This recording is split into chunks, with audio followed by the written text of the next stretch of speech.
And so the Vault Dweller and their surviving companions returned to Vault 13 with the water chip, and it worked just fine.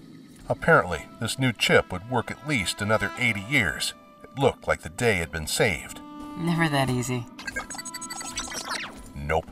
Vault 13's records say that the Overseer determined that those super mutants from Necropolis were too distinct from humanity to be a random mutation.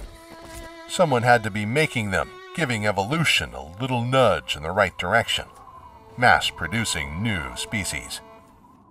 So the Overseer sent the Vault Dweller back out into the wasteland to stop a whole army of mutants. To do that, they would need more help than Tycho, Katya, and that dog. Back then, there was no hint of your republic.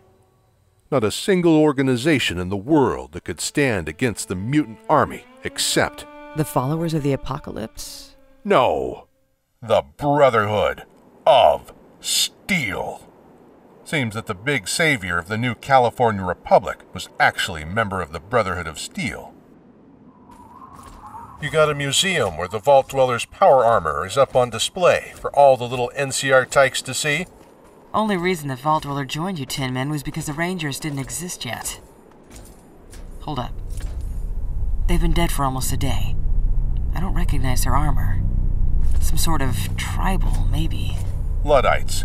Their kind operates north of Legion territory from Arizona through Missouri. The thing we're chasing could have done this. Stole the clothes to blend in with the locals. Clever. The thing we're chasing? What are you not telling me? All you need to know is that we're tracking someone headed east. They're moving a lot faster than we are, and now they're probably dressed like one of these Luddites. Luddite? That's an old-timey word from back when? People that hated science? Kind of the opposite of the Brotherhood way of thinking. We do enjoy our ray guns. And back when the Vault Dweller was looking for help with the super mutants, you turned them away because you love your toys more than people. Back then, the Brotherhood were isolationists. They only dealt with the outside world when trading their guns for food. Weren't the friendly sort, like you are now? They sent the Vault Dweller on some sort of suicide mission, right? The Brotherhood guards would send the Rubes on a quest to prove their worth.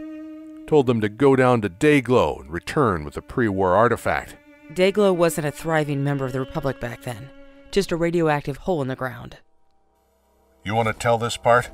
Because it sounds like you think you know Brotherhood history better than me. All right, let's hear your propaganda. Most folk didn't want to trek all the way down to the Glow. The ones that did found the place full of more rads than a body can handle.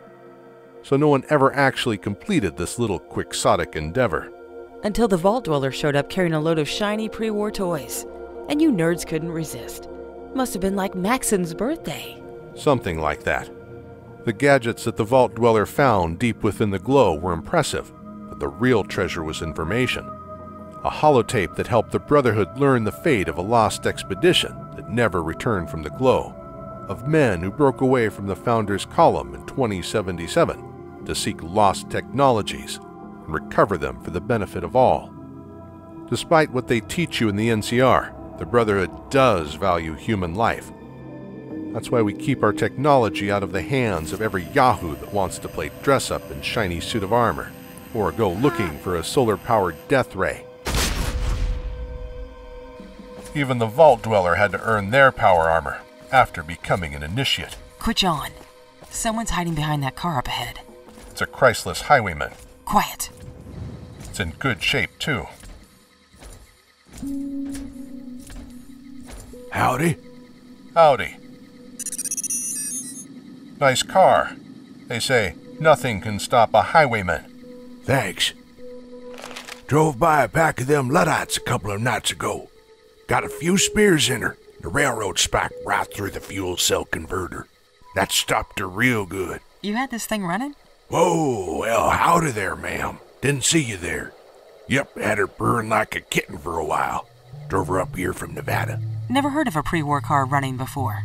Some mean son of a bitch at a working highwayman about 40 years ago out in California. I found this one stuck in the mud outside of Vegas. Figured it might be the same one that the... I'm sorry, I didn't get your names. Helen Tanner, NCR Rangers. My name is... Listen, we're kind of in a hurry. Anyone pass by on this road while you've been out here? One of them Luddites ran by yesterday. Didn't pay me no mind at that time. Didn't have his buddies with him. That's our guy. Double time it.